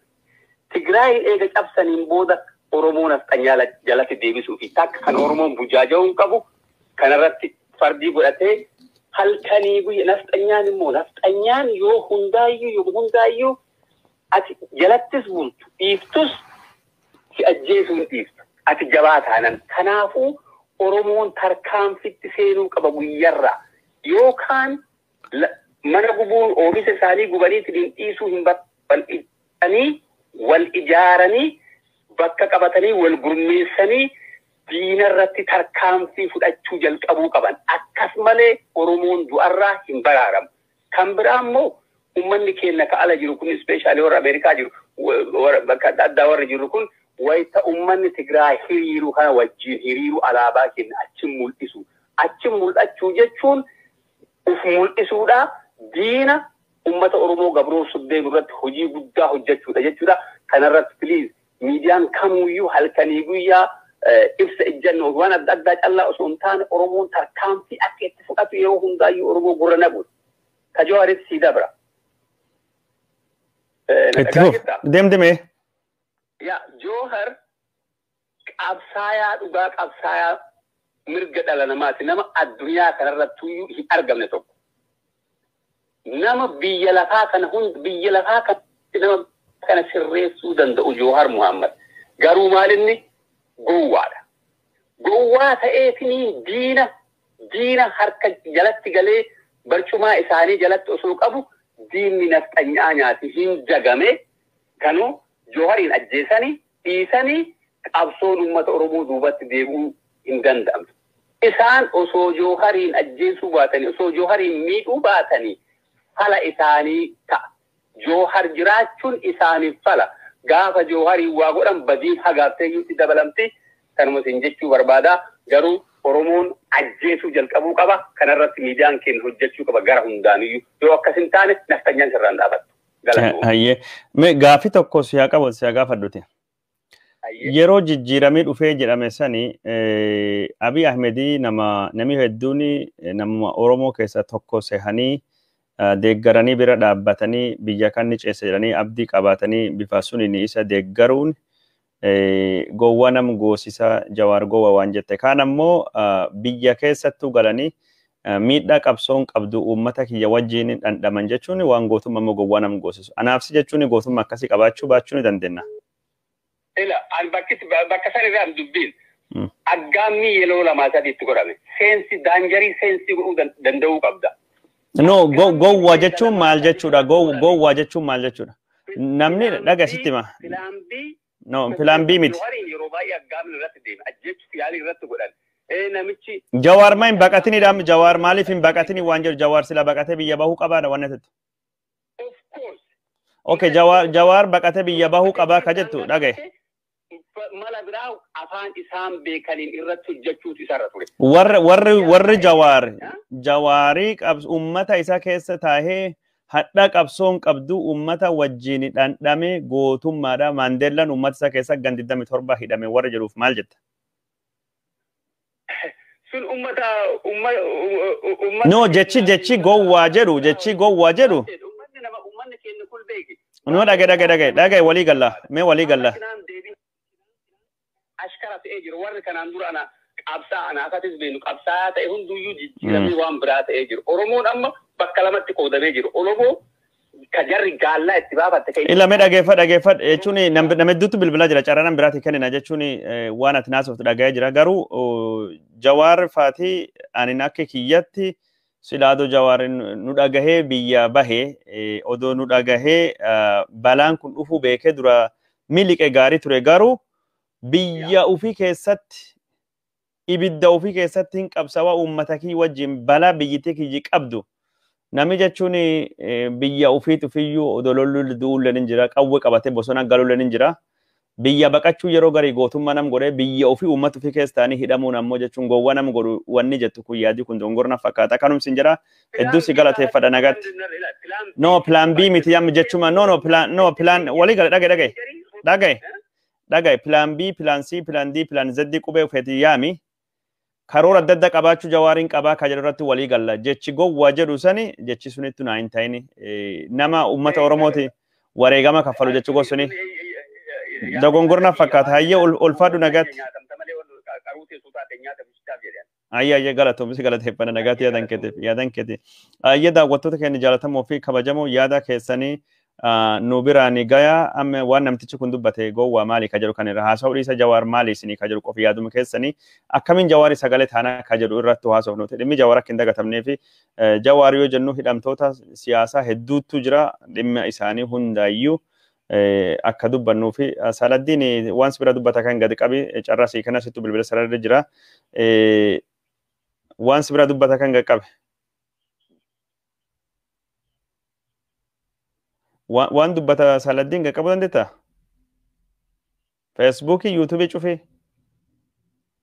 ayye telefoon isa deebisaa bilbiluuti feesbuukii yookaan yuutuubii keessan gadi qaba dubbadha Jawaar Mohammadii hayyuu Oromooti Jawaar Mohammadii beeka Oromooti qaroo Oromooti jaba Oromooti anaa fi qabsoon Oromoo kaammaan tangoonu keessatti hidhamtoota siyaasaa Oromoo akka manidhaati haal dure tokko malee bahanii mootummaan Abiy Ahmedii marii hunda hirmaachisu hunda hammatu sadarkaa biyyatti akka inni godhu dhiibbaa irratti godhu ta'uu qaba. Dhiibbaa irratti godhe hidhamtoota siyaasaa Oromoo gadhiisee waliin mari'achuu danda'u qaba. Ani rakkooni amma jechuun ka warri bilisiginnaa haasa'u rakkoon Itoophiyaa hiwwahaati ka jedhu kaleellee hardhallee borillee ka jedhu itti namanu. Rakkoon Itoophiyaa rakkoo caasatidha. Rakkoon Itoophiyaa rakkoo hundeeffama biyya sun irraa kaatee dhalattu. Odoo hiwwaatiin turre nafxanyaattu ture meenikeettu ture rakkoo meenikeetii warri ittiin gaafatamu rakkoon hedduun kaachira dhalamte Haayile Sillaasatu ture warraayyuu inumaayyuu rakkoo kanatti warri dhale rakkoo kanatti warra uume rakkoo nafxanyaa rakkoo Itoophiyaa ka caaseffama loogii sanyii loogii adda addaa ka godhamu ka afaanii ka aadaatii fi saamichi lafaatii fi amantiitu rakkoo kan hundaayyuu dhale leencoo lataa tokkolleen kalee miidiyaa OBN irrattu rakkoon Itoophiyaa hundi maddii isii waan kana jedhee waan haasa'u inumaayyuu Abiy Ahmed akka biyyaa hin bulchinillee waa hundaayyuu rakkoon kana waan taateef hidhamtoota siyaasaa fi wareegama qabsoo Oromoo waan hundamayyuu guutumaa guututtu akka namni dagatu akkasitti odeessaa ture rakkoo karaa biraatiin ammoo abaa'oo warruma kalee qabsaawaa fi waliin turettu quballee qabee jira. Karaa kanaan yaadii nu dhiyeessuu qabnu hidhamtoonni siyaasaa hunduu gadhiifamanii marii keessattuu hirmaatan gaaffiin guddaan ajandaan tokko sun ta'uu qaba waanum jedhuu fi mata duree kan finne Jawaar Oromoof maal akka ta'ullee hin beektanii sanu kanaafuu mariin kun barbaachisummaan isaa walumaa yaadachiisuuf. Haloo? Haloo? Haloo? Yaa. Haloo? Yaa si dhagaa yaada kenna carraa si kenna jira. Yaadni ani kennuu barbaade waa'ee Jawaaritti jettee. Waanum fedhe rakkannadha.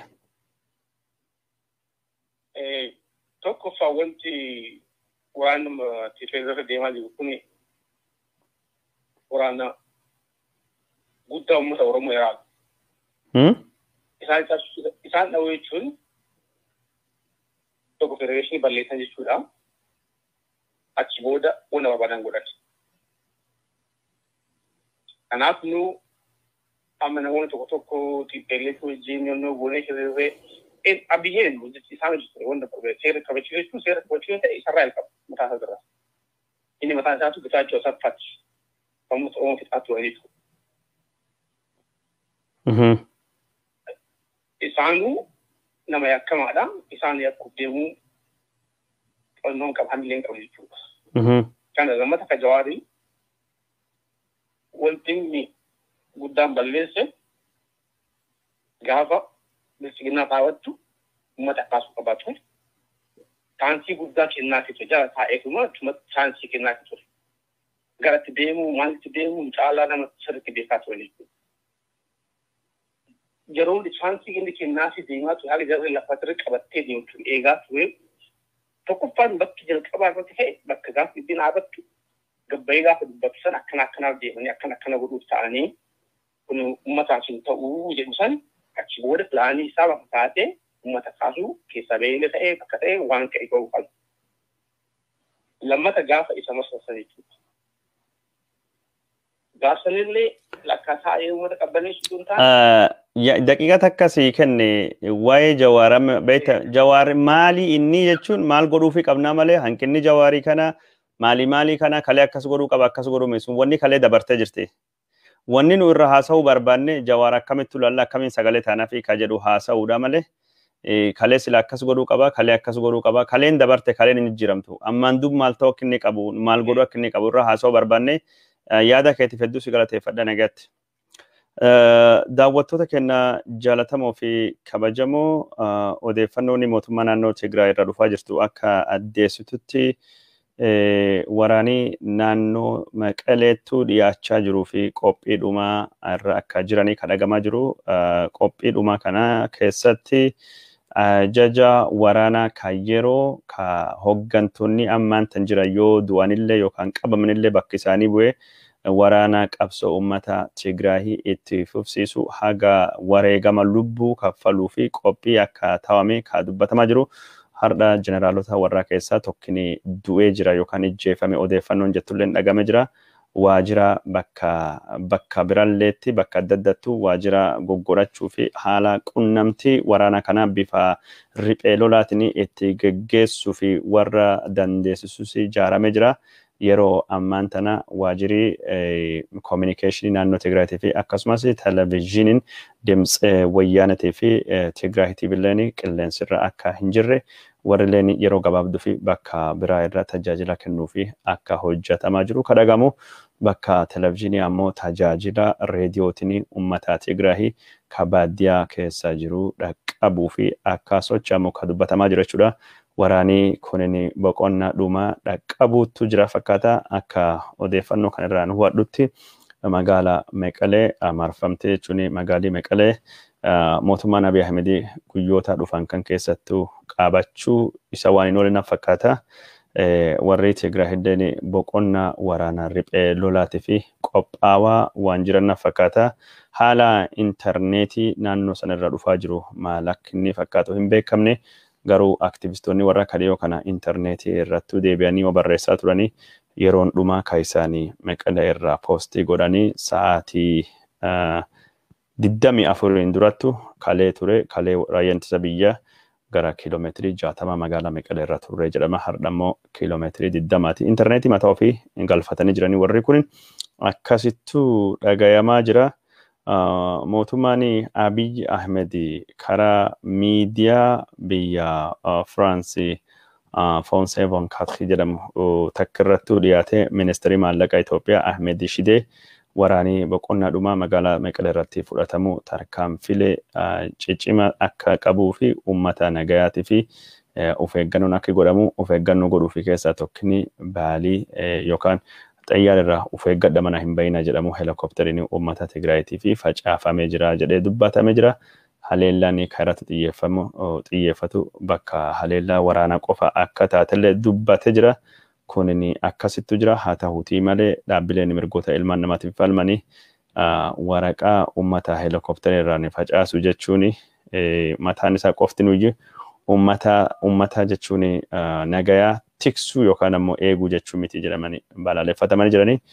Warri naannoo Tigraay yeroo ammaa tana hoggansa isaanii ka dhawataan qabsoo kana hogganu deemanii bakka ajaja kennamuu handura ajaja adda addaa yookaan ammoo command center gosa godhachuun isaanii himamee jira. Kun jechuun waraanii ammaan tana waraana conventional jedhamu ka wal dura dhaabbatanii wal lolan irra gara waraana riphee loltummaa durii itti beekanii ka gaarranii fi hallayyaa yookaan ammoo gaarranii fi baddaa fi gammoojjii keessatti karaa irratti wal lolan sun ta'uu akka deemu akeeka akkaan hubadhutti BBC'n xiinxalisa tokko keessatti waraanii kun gara waraana riphee loltummaatti geeddaramuu waan ooluun fakkaatu jedhe jira. Namni tokko bilbila jira yaada isaa fudhatee haloo. Kadiroo an Salahuddin. Akkam Salahaddin. Nagaa fayyaa jirtan akkam. Jirra. Inda ga'u jira reefii seeneetiin dhabe na jalaa bade. Yaada takka lama waa'ee Jawaarii fi Okaamoo lola ammaa kanarraa waan takka lama jedhee jira. Dubbiin yaada namni jalqaba dubbateetiin jedhe waa'ee Jawaar yookaan perceptionii inni qabaatee yookaan akkaataa inni itti ibseetiin jedhe yookaan wordii inni fayyadameetiin jedhe sometimes akkaataa inni itti fayyadamnu wrongidha. Sanin furatu jechuun waan ati jette san baakaaf godha Jawaariin akka hin galle biyya kana akka hin deemne namni isan kadhatiin jiru hin beektaas Minnesota irraayi deemni jirtuun akkasii gooti yookaan jennaan inni determination yookaan ammoo dhaabbata inni qabuuf ijoollee qeerroo achi dhumatteetiin hin jette kuma shatti gabbare ani yoo lubbuu dhabe maali jennaan akkasitti afaan cufee nu biraa deeme jechuudha si galee jara wajjin taa'eetiin jara wajjin dhaqeetiin lubbuuti jallee baasu jedhee numatti haga baaneetiin asii kadhanneen beeyna galee haga dhiyaatti biyya sana achi hin deemne garuu saniin afaan nu qabe namni kuma shanii itti gabbarree namni kuma shaniin lubbuun teete isaanii tattee jedhe sanitti afaan nu qabee hin deeme haa ta'u eegaachi ga'eetiin jedhe waan baay'ee keessa dabre Jawaariin asii itti haga duuluu geenne maaliif cabsisee wayita namtichi Ashaagireen kuni urga gaafa biyya qabateetiin jedhe ajjechaa Oromoo. Salahaddin sagalee ol fadhi dubbadme moobaayilii afaanii dhiyeeffadhe. Afaanitti dhiyeeffadhe sagalee ol fadhi dubbadhe. Hin dhageettam. Akkan sadaqaam. Yaa ani feedback hin dhaqabu sanii fi calliseetu maasaa. Gaafa takkitti inni asii achi deebi'eetiin jedhe ajjechaa ilmaan Oromoo Gujii irraa, Wallagga irraa, Shawaa irraa, Baalee fi Arsii Harargee keessaa ajjechaa takka lama jedheetiin jalqabeetiin hin dhaabne Jawaar gaafa achi deebi'eetiin afaan qabate jenneetiin itti kaane asii biyya alaarraa Jawaariyoo achi jalliseetiin jedhe Jawaariin biraatu asii bahetti jenneetiin haga itti duulu jira wanni akkas godheef inni wanni jalliseef yookaan ammoo isattuu bira jira isattuu hubata rongii isa hubannee wayita san iyyuu itti aggaamne isa har'a hidhaa keessa jirutu jira wajjin ta'e jenneetiin kara malatti hubannee jagna keenya iyyuu itti duulaa turre garuu har'a namnuma itti duulle saniyyuu yoo yaadatte hin beeku ani waggaa ji'a jahan jalqaba san keessattuu dubbachuu dide waa'ee Wallaggaa dubbachuu dide waa'ee Baalee dubbachuu dide waa'ee Shawaa dubbachuu dide jennee galee itti iyyuu godha har'a garuu namuma gaafa san isaanii wajjin jira jenne isayyuu qabanii har'a mana hidhaa keessatti fi yookaan ajjechaa fi itti gamanii waan argan godhaa jira namni keenya hubachuu qaba wala hubannoo poolitikaa bilchaataa galee eessi jirra har'a eessi jirra garamti deemuu jirra ka jedhu waan dabreechuu waa'ee wayyaanee callaanti waa'ee Haayile Sillaasee waa'ee Dargii itti aanee waa'ee wayyaanee san wal duraa duubaan yoo qabee laaluu baatee jedhe waan tokkorrayyuu hin geenye fakkeenyaaf reefii haasofitee jirta har'a warri nafxanyaa jeneraalota durii mokonnoota durii ka jibbaa Oromoo qaban Dargii wajjin dhaabatan ilmaan Oromoo Baalee fi Arsii keessaa guureetiin Asmara irratti ficcisiisaa bahe Dargiin ilmaan Oromoo kolaataa baheetiin jedhe dargoota isaanii jeneraalota isaanii har'a shuumanii har'a tokko argeeyyuu Amaara keessatti Amaaraa Yemilishaa maalii ta'ee jiran koloneel maalii san seenaa isaallee hin Dargii ani warra Amaaraa kanallee faanaa bu'eetiin wajjin wannoo jedhamee ta'a afaan Amaaraa kanallee sirriitti wannoo jedhaani. Amma kaysinaaf mangistuma fiddanii irra kaa'uu hafe jennaan na qolfatu sunillee na funaan jedha namni keenya hin hubatu waan duubaan itti dhufaa jiru Jawaartuu asiin dura maal jedhe qabsoo keenya kana ganna 50 of duuba nu deebisaa jiranii jedhe nuta wayyaaneetii boonna 1991 yookaan nu beeyin umrii keenya ganna 50 ta gaafa awwala dhaabatte yookaan immoo qabsoon keenya jalqabde jedhanitti nu deebisuu deemuu jiranii jira har'a yoo dargii uummata dargiin dhufeetiin hin qabdu taate afaan kamiin nu kawayyaanee qeequu dandeenya sakalee nu ajjeesu jennee hin jedhe uummanni akka hubachuu dadhabeetiin hin jedhe kana wannoo jechuu barbaada ibsuu barbaada wal hubannoo guddaan nu barbaachisa kana keessatti wal hubannoo eenyummaan maaliif dhaabate Jawaar maaliif bakka san dhaqeetiin bakka san of kenna anuun jechuun mufannaatti qaba maaliif of saaxile jechaadha maaliif sun kata jaalala isaaf qabuu fi nama akka isaa san bakka buufachuu hin dandeenyu jecha irraa itti mufadha malee murannoo inni fudhatu murannoo san anaasii fudhachuu hin dandeenyu obboleessa kiyya nam tokko namni Ameerikaa keessa jiru namni Suudii jiruuf ka'ee fudhachuu hin danda'u murannoo isaa kan osoo dinqisiifatu iyyuu maaluuf bakka akkasiisa of geesseetiin akkani osoo ta'uu baase jedheetiin hawwa malee maa akkas godhe jedhee isa qeequu fi kaan hin jiru takka jedhe lammata hanqina qabna ummaan Oromoo hage inni of kenne san nu isa of kennaan jiru osoo of kennine guyyaa takka hin bulu jaan kun guyyaa tokko man hidhaan bulu osoo of kennine fi osoo Oromoon inni abdatee fi asii fi jedhe maal hidhaatii jedhe hargii kiyya jedhe shawaa kiyya jedhee fi jedhe miila qullaan jedhee bahee deen osoo har'a guyyaa takka hin bulu nutu gadheedha isaa miti kan achitti irraa bu'a waa'ee Jawaar kan waa'ee haasa'uu hin danda'u sigalee rabbii ta'aa baasu waan isattuu wayita mara bayitaa hailee fidaa afaaniin buufatu garaana nyaate hailee fidaa afaaniin buufatu akka hailee fidaatitti seenee dhaqee qolaa san garuu ka guruu danda'u inni maa qolaa seenee kun ta'e inni qolaa san keessaa baasuu maa dadhabee jennee koo gaafa san hubannoo guddaa politikaa beekuu nurra jira warra biyyaa ammoo warra PP yookaan ammoo bilfiginnaa keessa taa'ee isiniin jedhu kana waan tokko hin dubbisan nama biyyaallee dhugaa siin jedha politikaa alaa deemu kana waan takka quban qaban jarri wanni marti nuwama sirrii isaa namni Itoophiyaa keessa jiru nama Ameerikaallee dhufeellee achi PP ta'ee isiniin jedhe duudaadha propagandaan Itoophiyaa reediyoo Itoophiyaa mataa gara galchee jira isa malee wanni dhagaan jiru kabiraatiin miti har'a maal jedheen har'a warra biyyaatiin haasa'ee Awurooppaa keessaa waan akkanaatti murteessan jennaan nu quban qabnu naan jira hagana background uummanni sun sigalee uumaa block ta'ee jira jijjiiraniyyuu Awurooppaatti nu deeggaranii jedhee miidiyaan Itoophiyaa Awurooppaa keessa nu deeggaran jedheeti odeeffannoo dabarse. Karaa biraa dabarsanii deebisanii uummati sun dhagaya. Jedheetiin uummata kana bara waan akkanaatu deemaa jira namni sarpiraayiz ta'ee rabbi jedhiitti nuti dhaggeeffanna naan jedha. Waan alarraa deemu nu quban qabnu waan takka waan nagaa malee nu ilkuna wayyaanime nu qabanii nu fadhiisanii nu fidanii beeyna malee waan biraa wayyaanee namni jiraan ajjeesanii jiru saayiboota na bira ajjeesee waan wayyaanee intala haadha irratti haadha ilma irratti ajjeesee na biratti gadoon garaa keessa jira sun garuu sodaan tiyya maayin milikkata nu mul'isaa jiran akka sirna naftanyaa nurra deebisaa jira qofa turatti jeneraalota qara siigalee nu qaltee nu fitte nurra deebisu takka lama jedhe kanayyuu quban qabu namni keenya kabiyyaatu ka'asiituu san hubatee illaa kanaafuu hubannoo diippii yookaan ammoo jalqabarraa isinillee haga dandeettanii of duuba deessanii waan akkanaattuu deemanii haga dandeettan awareness san uumuudha and sometimes surprise ta'aa Oromoon akkamitti waan akkanaa awareness akkanaa kanadha maaliif bilinchi taana maaliif hidhamnee siin keenya sirna wayyaanee irratti sirni keenya wayyaanee miti 150 dura jalqabe calan qorratti jalqabe aanolee irratti jalqabe cabnii keenya achirra malee ganna 27 yookaan 30 kaleenta ani beeku kanaa miti abbaan kiyya seenaa natti musiigalee ka'eetiin afaan Oromoo yoo haasa'e sin bal'ante gaallaan nu jedheetiin seenaa inni natti mu ani san argine seenaa akkasiisan of duuba deemnee barachuu nurra jira seenaa sanirraa yoo baranne nu diinni keenya akka dhugaa jennee beekna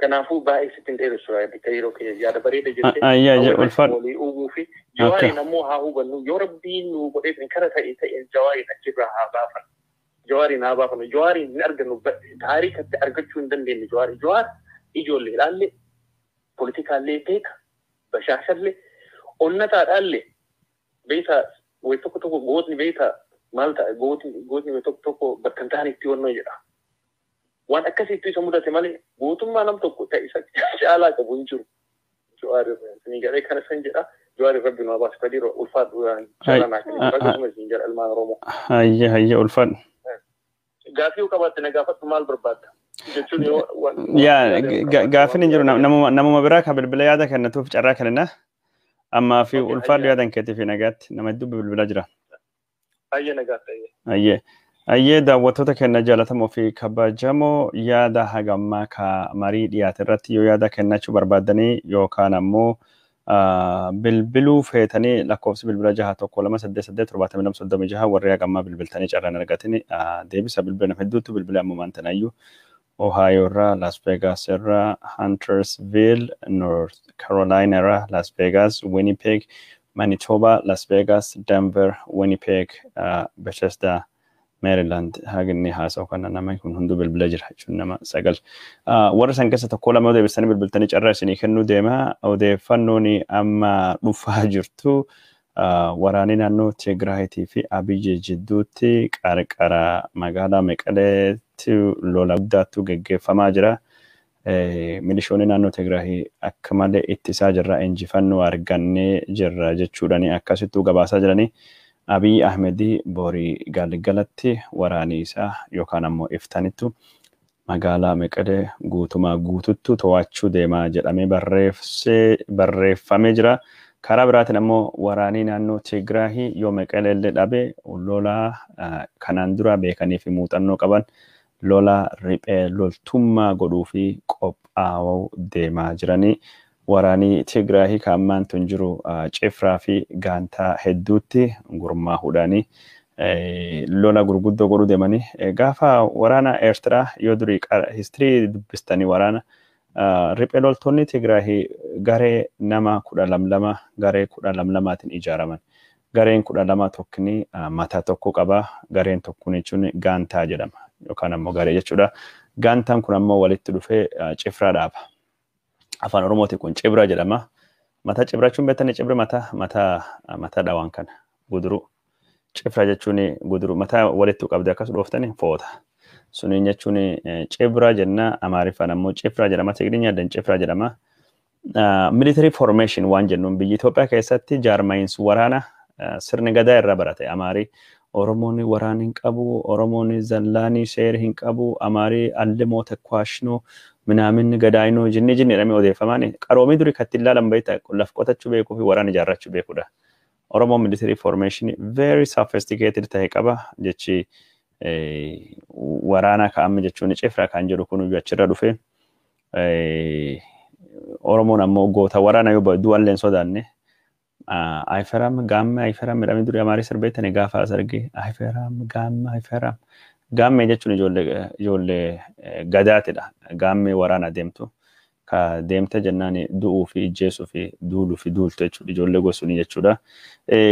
Gaantaa fi cifraadhaanii gurmaawanii haleellaa dhaqqabsanii akkasiin jechuun magaalota akka Adwaa, Addeegiraat, Aksumii, Shara Indasillaasee waraana gurguddaa injifannoo argatanii mo'atanii jaarmaayinsi gosa kanaa ka cifraadhaa fi gaantanii ijaaramuu kunanii Jabhaa fi Shaabiyyaan warri kun lamaan warra paartii Eertiraa keessa jiranii gurmuu riphee lolaa yookaan bilisa baasaa Eertiraati. Jabhaan ELF'dha, Eritrean Liberation Front'dha. EPLF ammoo adda bilisummaan Eritraa Shaabiyaa jedhama. Kunis maqaa Arabaati. Shaabii jechuun uummata gurmaa'e jechuun hizbaawii yookaan akka jechuun gara kooministummaa waan socho'u. Bilisa baasaa addi bilisa baasaa jedhamu kuna jechuun afaan Arabaatiin ammoo jechuun Jabhaa jedhama addi jechuudha yookaan gimbaar jechuudha. Liigiin ammoo Raabixa jechuudhaan fakkeenyaaf Eritrean Islamic League jedhamutu ture. Raabixa al-Eertiriyya al-Islamiyya jedhama sunittuu jechuun Jabhaa dhale. Jabaan achirra dhufee jechuun achi gurmaa'insi warra lamaanii ka Shaabiyaatii fi ka Hiwaatillee wal fakkaata jechuun akkasittu gurmaawanii waraana jechuun riphee lolaa kana akka malee danda'an gujjelleen Tigraahii akka malee waraan danda'an akka malee lafti naannoo Tigraahii kun gaarreen hedduu qabdi dahuu waraanatiif dhokachuuf taati. Lafti kun jechuun meeshaalee gurguddaa waraana akka taankitii fi akka xayyaara helikopteriitti loluuf illee hin taatu. Karaan hin jiru yeroo sanitti gaarreen waan taateef haleelanii dhufanii baqatan. Dhufanii baankii saamanii baqatan. Dhufanii mana barumsaa cabsanii nyaata fudhatanii waa fudhatanii cabsanii. Dhufanii magaala keessattuu seenanii hooggantoota mootummaa ijjeessanii baqatachaa turan lolii warra akkasii. Achiin dubattuu bakki qabatan kan keessattuu baay'itoona jedhamee jechuun bulchiinsa uummata dhaaban. Eertiraallee waan gosuun qabdi. Bulchiinsa uummata dhaabuudhaan jechuun uummati akka ofiinuuf bulchee gibira kaffaluufi godhan. Amma jechuun wanni riphee lolaan Oromiyaallee yeroo hedduu bakka hedduu qabate keessatti bulchiinsa dhaabee gabbarsiisuu maalii waan akkasii kan hin beeku. Warri yeruma riphee lolaa turan sun iyyuu bulchaa ta'uu fi mootummaa ta'uu fi qophaa'aa turanii boqonnaa waraanaa bara durii jechuun gaantaa fi cifraa sunitti deemuu isaaniiti amma kana meekanaayizii ka tahee diviizhin yookaan ammoo jechuun brigade waan akkas jedhamu kanarra kun jechuun diviizhiniin tokko meekanaayizii ka tahee nama 10,000 akka qabu ka yaadamu saayinsii waraanaa Itoophiyaatii fi Eertiraa keessatti yoo gaantaa tahee gurmaa'insa 10,000 irra gurmaa'insa nama xixiqqaa haga 12 gaantaadhaanii gurmaawanii bakka selektiif tahee teessoo waraanaa yookaan waajjiraalee mootummaa yookaan ammoo bakka baankilee yookaan ammoo bakka jechuun teessoon nuu taa'aa jedhamirrattu jechuun waraana riphee lolaa haleellaa godhanii baqatan. Magaalaa gara magaalaa biraa ka deemu konkolaataa uummataa yookaan ammoo ka mootummaa yookaan ammoo ka waraanaa intercept godhanii danqanii jidduun seenanii butanii miidhaa dhaqqabsanii baqachuu. Waraan gosuniitiin duriyyuu beekamti. Tigraay ammoo waraan gosuniitti deemu waan deemtu naaf fakkaata akka xiinxalaa kiyyatti waraana kan ammoo Mangistuu Hayilemaariyaamii ka Jijjigaa irratti, Godee irratti, Kaarramaarraa irratti, Ogobaa irratti. Ogobaa jechuun waraana guddaa magaalaa Nageellee Booranaa qarqarattu godhamee Ziyaad Barree itti mo'atame. Addii waraana guddaanii kaabiraa addii Ziyaad Barree itti mo'atame magaalaa Godeeti. Ziyaad Barree bakki biraa kan itti mo'atame magaalaa Jijjigaa birattu ka argamtu Kaarramaarraa lafaa jedhamtu bakka sunittuu gaaraa sunirrattu mo'ame. Waraanni gurguddaan naannoo sun jechuudha. Achiin dubattu injifannoo bahattuu arganne kana kaabattuu duullaa jedhee dargiin waraan isaa akkuma jiruun qabate Eertiraa fi Tigraay irratti duulee magaalaa Eertiraalee cufaayyuu to'atee magaalaa Eertiraa kan akka Tesenee, kan akka Gaash Baarkaa Bareentoo, kan akka Asmaraa, Daqqe Mahaarii, Addiqeeyyii, Mitsuwaa kan akka Asabii guutuu to'atee warri Eertiraa baqatee bakki tokkottu hafan naaqfaa bakka jedhamtu gaarreen naaqfaattu hafan. Gaarreen naaqfaattu hafanii gaarreen naaqfaa kun inni lafa gaaraa lafa jechuun dahoo hedduu qabdu achittu hafan. Maqaanii maallaqa Eertiraa har'a naaqfaa jedhama. Maallaqa Eertiraa maqaan naaqfaadha. Bakkiti sun qabsoo Eertiraatiif waan gumaachite yaadachuuf naaqfaa jedhamee moggaafame. Achirra ta'anii waraan dargii dhahumdhaanii waraana dargii barbadeessan. Injifannoo Afaabeeti jedhama yoo yaadattan taate. Afaabeetitti bara 1988 taankilee 50 waraan dargii irraa booji'an. Taankii 50 booji'anii diviizhinii 2 waraan dargii barbadeessan Afaabeetitti. Achiin dubatti waraan kanaa Hiwwahaatii kenname. Warri Hiwwahaatii ka gurmaahee jiru waraana guddaa injifannoo Shiree Indesillaasee jedhamu irrattu argatan dargii irrattu. Shiree Indesillaasee irrattu injifannoo guddaa argatanii kulleen dhumaa 1988 achiin dubattu Meqalee to'atanii achiin dubattu gadi dhufanii gara magaalaa jechuun wanni dhufanii Maayicoo irrattu injifannoo guddaa argatanii jechuun Tigraay kibbaa Maayicoon jechuun lafa gara raayyaa kana ka har'a raayyaan ittisa biyya Itoophiyaa qabanne jedhu kana achiin dubattu dargiin Tigraay keessa dhahamee bahe Meqalee keessattu marfame ka Eertiraa jechuun Eertiraa keessa dhahamee bahe Mitsuwaattu marfame. Mitsuwaan marfamtee otoo jiru dargiin boottiidhaan dhufe Shaabiyaan bom tolchee markaba Itoophiyaa ka dhaabbatee jiru akkuma jiruun balleessan. Shaabiyaan haga gaafa suni humna bishaanii yookaan qilleensa humna galaana irratti lolaa hin qabu ture. Shaabiyaan odoo namni hin si'atinu humna qilleensa irrattu jechuun bishaan irrattu gurmaa'u humna galaana godhatame boottiiwwan furguggooftuu xixiqqoo torpiidoo jedhamtu qabate dhufe markaboota gurguddoo waraanaa ka Itoophiyaan argatte ka biyya Raashiyaarra dhufe barbadeessanii dhahanii guban. Waraanni dargii ka achittu marfame gariin xayyaaraan fuudhame achumatti dhiisanii baqatanii. Akkasittu seenaan sunini waggaa 17 duubatti በሰሜን በምስራቅ የተገኘው ድል በሰሜን ይደገማል dargiin ka jedhe Asmaraa dhabee Eertiraa dhabee Galaan Diimaa dhabee Balbal Galaana dhabee Aseb dhabee Mitsuwaa dhabee naannoo Tigraay dhabee biyya dhiisee dargiin Zimbaabuweetti lubbuu na baasi jedhee baqatee Itoophiyaan akkasittu diigamtee federeeshiniin saba hedduu hammatu ka aadaa adda addaa sabaa fi sablammii fi beekamtii kennu federeeshiniin gosa kana dhaabbatee heerii ammaan tana dhaabbate. Heerii kunini awwaal nafxanya irratti dhaabbate jechuudha. Har'alee tana Abiy Ahmed jechuun Tigraay mo'adhee jedhee yaadullee Tigraay seenaa gosa kana keessa dabarte. Yaadannoo seenaa nam hin beeknee fi wal yaadachiisuu fi Ani waan waraana naannoo Tigraahitti geggeeffamu kana hedduu durii qoradhe hedduu durii dubbise kanuma isinirraa qoode waraanii jalqabe malee hin dhumanne waraanii riphee lolaa waraan xiqqaa miti. Abiy Ahmed bara Mallas Zeenaawii bara 2006 bara 2006 Union of Islamic Court UIC warri jedhaman kasuma irratti duule Al-Shabaabin dhalate hagarraa lolaa suni lolaa jiran Soomaaliyaan nagaan arganne waraana Itoophiyaa hagarraa Soomaalii keessaa hin baane ganna 14 achi keessa jira. Ganna 14 achi keessa jira. Bara 2000 takka biyyiti addunyaa kan gubbaatti waraanani akka malee guddoo taate Ameerikaan Xaalibaan warra jedhamani warra Afghanistan bulchan irratti waraana bantee waraana kana bantee warra barbadeessitee Kaabulii baruma san qabatti magaalaa guddittii Afghanistan. Hagar dhalle taanan garuu Ameerikaan mo'achuu dadhabdee waraanni ishee achirra bahu wallaalee raata'ee achi jira. Sun qofaa miti. Bara 2003 Iraaqii weerartee qabatte Ameerikaan. Hagarraa waraanni Ameerikaa Iraaqii keessatti rakkatee jira. Dhiyoo kanattu fudhadha. Bara 2015 Saudi Arabiyaa, Imaaraatii Arabaa, Bahareen faati Misri letaanii Yemenii warra riphee lolaa aangoo qabate Huuthii warra jedhaman tokko weeraran. Aangoo irraa buusneen. Samii irraa lafirraa galaanani waraan itti banan. Hagarraa aangoo irraa hin buusne hagarraa jechuun waraanii Yemenii geggeeffamaa jira. Waraanii Yemenii geggeeffamaa jira. Waraanii Itoophiyaa kunilleen waraan riphee lolaa ta'uu deema. Waraanii Itoophiyaa kunilleen waraan jaba ta'uu deema. Bifa waraana kanattu jijjiirama malee waraanii kunini bifa waraana kanattu jijjiirama malee hin dhaabbatu haala amma kan deemaa jiruun. Garuu waan takka isinitti himuu barbaada.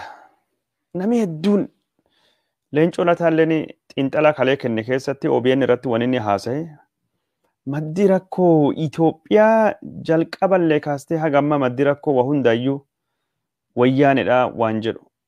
Hayyee wayyaaneen rakkoodha. Jenna walii gallaa.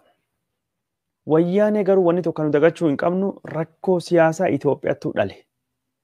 Gaafii ummati Tigraay gaafatuttu dhale. Gaafii sabni Tigraay gaafatuttu dhale. Wayyaanee rakkoo siyaasaa Itoophiyaa walxaxaattu dhale. Malee wayyaanee lafuma kaatee in vacuum guyyaa takkatti lafuma kaatee uumamne. Rakkoo siyaasaa ammoo karaa siyaasatiin furtaa malee waraanii falta'ee hin beeku. Waraanii furmaata ta'e hin beeku. Rakkoon Itoophiyaa walxaxuudha. Mangistuu Hayilamaariyaam karaa humnaatiin faluu fi carraaqee aangoo isaa dhaabee garagale. Biyya baqate.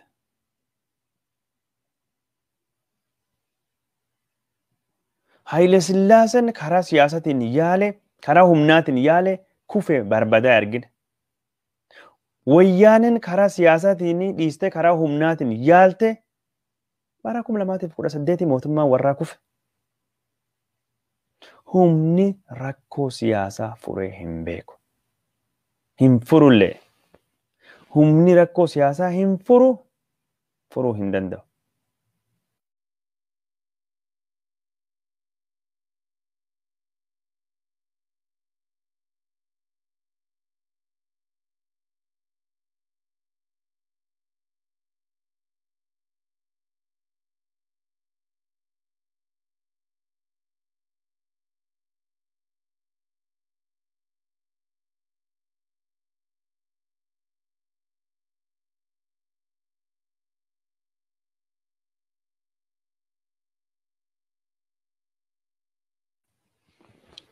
Humni rakkoo siyaasaa Itoophiyaa hin furullee hin beeku.